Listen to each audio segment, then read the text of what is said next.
आज की कक्षा में हम करेंगे अस धातु के पांचों लकार। अस धातु का अर्थ है होना, जैसे वह होशियार है, कल छुट्टी थी, अगले महीने वह कहाँ होगा। ऐसे वाक्यों का जब हम संस्कृत में अनुवाद करते हैं तो यहाँ पर अस धातु का प्रयोग किया जाता है। हम सभी लकारों का शुद्ध उच्चारण भी सीखेंगे, साथ ही उनका वाक्यों में किस तरह से प्रयोग करना है यह भी सीखेंगे। तो चलिए शुरू करते हैं। सबसे पहले देखते हैं लट लकार। लट लकार का प्रयोग वर्तमान काल यानी कि प्रेजेंट टेंस में किया जाता है।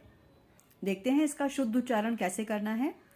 अस्ति स्तः सन्ति, असि स्तः स्थ, अस्मि स्वः स्मः। फिर से देखिए, अस्ति स्तः सन्ति, असि स्तः स्थ, अस्मि स्वः स्मः। अस्ति का अर्थ है वह है, स्तः का अर्थ है वे दो हैं, सन्ति का अर्थ है वे सब हैं। मध्यम पुरुष के साथ क्या लगाएंगे? त्वम, युवाम और यूयम। त्वम असि तुम हो, युवाम स्तः तुम दोनों हो, यूयम स्थ तुम सब हो। उत्तम पुरुष में लगाएंगे अहम, अवाम और वयम। अहम अस्मि मैं हूं। यदि आपको अपना नाम बताना हो, किसी को कहना हो कि मैं मोहित हूं, तो कैसे बोलेगा? अहम मोहितः अस्मि, अहम दिव्या अस्मि, अहम बालकः अस्मि। ठीक है, तो अहम अस्मि का अर्थ है मैं हूं, आवाम स्वः हम दोनों हैं, वयम स्मः हम सब हैं। अब लट लकार का वाक्यों में प्रयोग देखते हैं। पहला वाक्य है वहां एक पेड़ है, तो वहां को संस्कृत में क्या बोलोगे आप? तत्र। ठीक है, एक पेड़, पेड़ को संस्कृत में क्या बोलते हैं? वृक्षः। एक ही पेड़ की बात हो रही है तो एक वचन आएगा। और रूप कैसे चलते हैं वैसे इसके? वृक्षः, वृक्षौ, वृक्षाः। तो हम यहाँ लिखेंगे वृक्षः। अब यहाँ पर एक शब्द आया है के लिए हमें पता होना चाहिए कि हमें कौन सी धातु लगानी है? अस धातु। और कौन सा लकार लगाना है? लट लकार, क्योंकि यहाँ पे लिखा है यानी कि प्रेजेंट टेंस, वर्तमान काल की बात हो रही है, तो लट लकार आएगा। और पुरुष कौन सा आएगा? प्रथम, मध्यम या उत्तम? यहाँ पर आएगा प्रथम पुरुष एक वचन, क्योंकि किसकी बात हो रही है? पेड़ की बात हो रही है। जब आपकी बात होगी, मतलब तुम दोनों, तुम सब की बात होगी तो मध्यम पुरुष, और जब मेरी बात होगी यानी कि मैं, हम दोनों, हम सब की बात होगी तो उत्तम पुरुष। तो यहाँ पर ना मेरी बात हो रही है और ना ही आपकी बात हो रही है। हम किसके बारे में बात कर रहे हैं? हम पेड़ के बारे में बात कर रहे हैं। तो यहाँ पर क्या आएगा? अस्ति, तत्र एकः वृक्षः अस्ति। दूसरा वाक्य देखिए, पेड़ पर बंदर हैं। अब पेड़ को संस्कृत में अभी मैंने आपको बताया क्या बोलते हैं? वृक्ष। लेकिन यहाँ पर कारक लगेगा।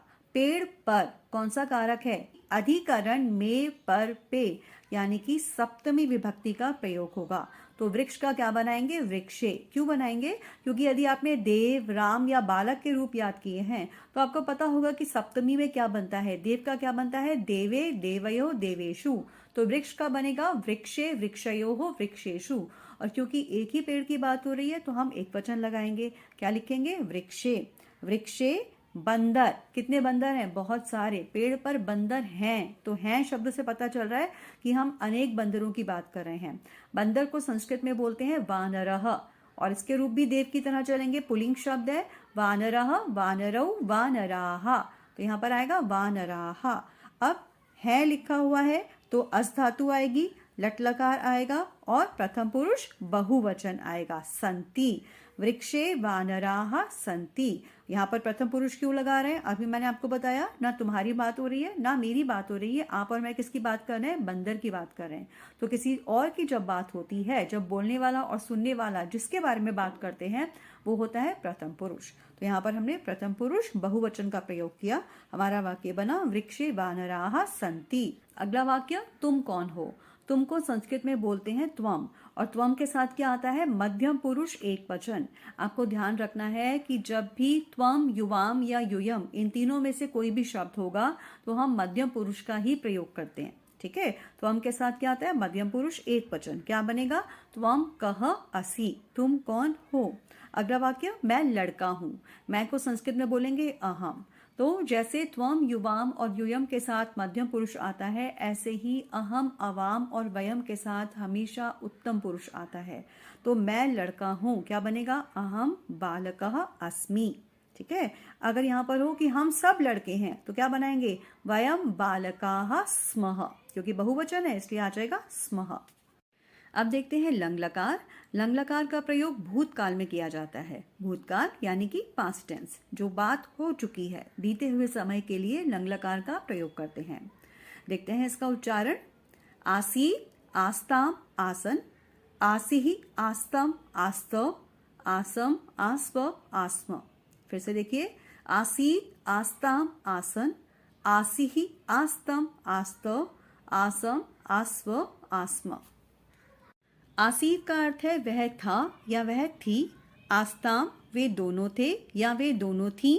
आसन वे सब थे या वे सब थीं। त्वम आसीहि तुम थे। युवाम आस्तम तुम दोनों थे। यूयम आस्त तुम सब थे। अहम आसम मैं था। आवाम आस्व हम दोनों थे। वयम आस्म हम सब थे। अब देखते हैं इसका वाक्यों में प्रयोग कैसे करना है। पहला वाक्य है एक राजा था। राजा के लिए हम संस्कृत में नृपः शब्द का प्रयोग कर सकते हैं। ठीक है, नृपः अकारांत पुल्लिंग शब्द है, देव की तरह रूप चलेंगे। तो एक राजा था, एकः नृपः आसीत। यहाँ पर हम प्रथम पुरुष एक वचन का प्रयोग करेंगे क्योंकि एक ही राजा की बात हो रही है। और प्रथम पुरुष का प्रयोग क्यों कर रहे हैं? क्योंकि ना बोलने वाले की बात हो रही है, ना सुनने वाले की बात हो रही है। बोलने वाला और सुनने वाला राजा के बारे में बात कर रहे हैं, तो वो है प्रथम पुरुष। तो हमारा वाक्य बनेगा एकः नृपः आसीत। दूसरा वाक्य, तुम सब कहाँ थे। तुम सब को संस्कृत में क्या बोलते हैं? यूयम। ठीक है, तो यूयम कहाँ, कहाँ को संस्कृत में बोलेंगे कुत्र। यूयम कुत्र, और फिर थे के लिए क्या आएगा? आस्त। यूयम के साथ आपको पता है कि क्या आता है? मध्यम पुरुष बहुवचन। यूयम कुत्र आस्त, तुम सब कहाँ थे। हम घर पर थे। हमको संस्कृत में क्या बोलेंगे? वयम। अहम, अवाम, वयम। घर को संस्कृत में बोलते हैं गृह। गृहम, गृहे, गृहाणी। तो यहाँ पर घर पर शब्द लगा हुआ है। अधिकरण में पर पे सप्तमी विभक्ति आएगी। अगर आपको अनुवाद करना सीखना है तो आपको कारक याद करने पड़ेंगे। ठीक है, तो यहाँ पर सप्तमी विभक्ति आएगी। क्या बनेगा? देव का क्या बनता है? देवे, देवयो, देवेशु। गृह का क्या बनेगा? गृहे, गृहयो, गृहेशु। तो यहाँ पर बनेगा गृहे क्योंकि एक ही घर की बात हो रही है। वयम गृहे आस्म, हम सब घर पर थे। अब देखते हैं लृट लकार। लृट लकार यानी कि भविष्यत काल, जिसे आप अंग्रेजी में फ्यूचर टेंस बोलते हैं। जो कार्य अभी हुआ नहीं है, अभी होगा, उसके लिए हम लृट लकार का प्रयोग करते हैं। तो देखते हैं इसका उच्चारण कैसे करना है। भविष्यति, भविष्यतः, भविष्यन्ति। भविष्यसि, भविष्यतः, भविष्यथ। भविष्यामि, भविष्यावः, भविष्यामः। फिर से देखिए, भविष्यति, भविष्यतः, भविष्यन्ति। भविष्यसि, भविष्यतः, भविष्यथ। भविष्यामि, भविष्यावः, भविष्यामः। भविष्यति का अर्थ है वह होगा या वह होगी। भविष्यतः वे दोनों होंगे या वे दोनों होंगी। भविष्यन्ति वे सब होंगे या वे सब होंगी। त्वम भविष्यसि तुम होंगे। युवाम भविष्यतः तुम दोनों होंगे। यूयम भविष्यथ तुम सब होंगे। अहम भविष्यामि मैं होऊंगा या मैं होंगी। आवाम भविष्यावः हम दोनों होंगे। वयम भविष्यामः हम सब होंगे। अब यदि हमें वह स्वस्थ होगा इस वाक्य का संस्कृत में अनुवाद करना है तो हम क्या लिखेंगे? वह को क्या बोलेंगे? सह। ठीक है, अगर यहाँ पर होता वह स्वस्थ होगी तो हम लिखते सा। सह का मतलब है वह लड़का और सा का मतलब है वह लड़की। तो सह, स्वस्थ को क्या बोलेंगे? स्वस्थः। पुल्लिंग शब्द का प्रयोग करेंगे क्योंकि हम यहाँ पे पुल्लिंग सह की बात कर रहे हैं। सह स्वस्थः। और होगा के लिए क्या आएगा? भविष्यति। यहाँ पर प्रथम पुरुष लगाएंगे क्योंकि यहाँ पर किसकी बात कर रहे हैं हम? उसकी, ना आपकी ना मेरी, उसकी बात हो रही है। यहाँ पर प्रथम पुरुष होगा। सह स्वस्थः भविष्यति, वे सब स्वस्थ होंगे। ते स्वस्थाः भविष्यन्ति, सह तौ ते स्वस्थः स्वस्थौ स्वस्थाः भविष्यति भविष्यतः भविष्यन्ति। ठीक है, अगला वाक्य देखिए, तुम कल कहाँ होंगे। तुम को संस्कृत में बोलेंगे त्वम। कल, आने वाले कल की बात हो रही है, जिसको आप इंग्लिश में बोलते हो टुमारो। टुमारो को संस्कृत में क्या बोलोगे? श्वः। ठीक है, त्वम श्वः। कहाँ को बोलोगे? कुत्र। त्वम श्वः कुत्र भविष्यसि। त्वम के साथ क्या आता है? मध्यम पुरुष एक वचन। तो त्वम श्वः कुत्र भविष्यसि, मैं यहीं होऊंगा। मैं को संस्कृत में बोलते हैं अहम। यहीं को बोलोगे अत्रैव। अत्रैव मतलब यहीं पर। अहम अत्रैव भविष्यामि, अहम के साथ उत्तम पुरुष एक वचन। अभी मैंने आपको बताया था अहम अवाम वयम के साथ उत्तम पुरुष ही आता है, तो अहम के साथ उत्तम पुरुष एक वचन, अहम अत्रैव भविष्यामि।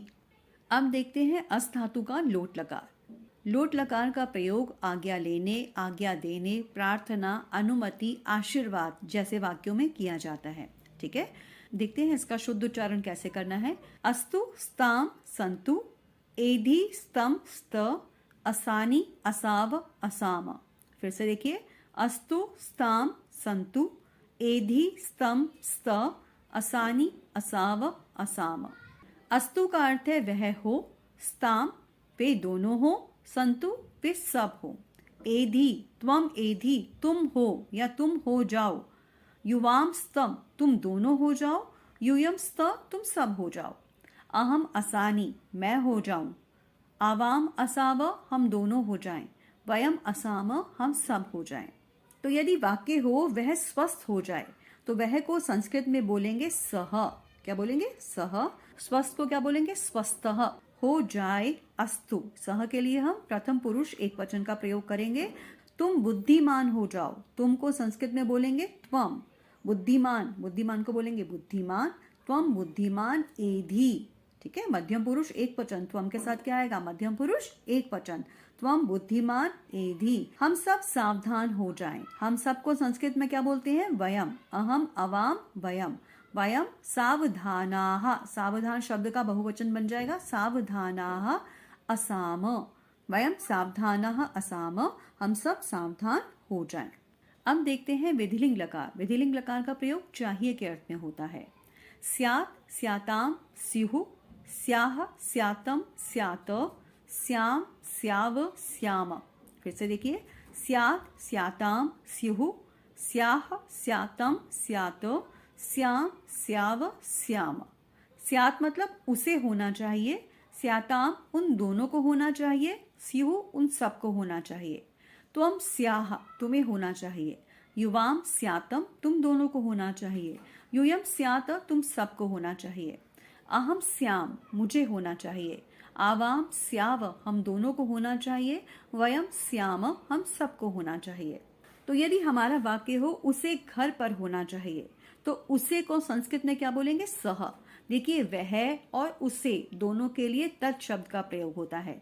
सह घर पर, घर को बोलेंगे गृहम। गृहम गृहे गृहाणी, तो घर पर अधिकरण में पर पे सप्तमी विभक्ति का प्रयोग होगा। गृहे, सह गृहे होना चाहिए स्यात्, सह गृहे स्यात्। सह के साथ प्रथम पुरुष एक वचन, क्योंकि फिर से मैं आपको एक बार बता दूं कि यहाँ पर किसकी बात हो रही है? ना आपकी ना मेरी, उसकी बात हो रही है, इसलिए प्रथम पुरुष आएगा। तो हमारा वाक्य बनेगा सह गृहे स्यात्। दूसरा वाक्य, तुम सबको वहीं होना चाहिए। तुम सबको संस्कृत में क्या बोलते हैं? यूयम। त्वम युवाम यूयम। वहीं, अगर यहीं को हम बोलेंगे अत्रैव तो वहीं को हम बोलेंगे तत्रैव। तो क्या बनेगा? यूयम तत्रैव, और यूयम के साथ क्या लगाएंगे? स्यात्, मध्यम पुरुष बहुवचन, यूयम तत्रैव स्यात्। हमें विनम्र होना चाहिए। विनम्र मतलब क्या? पोलाइट, मीठा बोलने वाला, प्यार से बोलने वाला, विनम्र। तो हमें विनम्र होना चाहिए। हमें को हम बोलेंगे वयम। अहम अवाम वयम। अब हम सब हैं यहाँ पर, हमारी बात हो रही है, तो विनम्र का बहुवचन, विनम्रः विनम्रो विनम्राः, वयम विनम्राः। और क्या बनेगा? श्याम। वयम के साथ उत्तम पुरुष बहुवचन, वयम विनम्राः श्याम। तो आज हमने सीखा अस धातु के पांचों लकारों का शुद्ध उच्चारण और उनका वाक्यों में प्रयोग। तो हमारी आज की कक्षा यहीं पर समाप्त होती है। हम मिलेंगे अगली कक्षा में।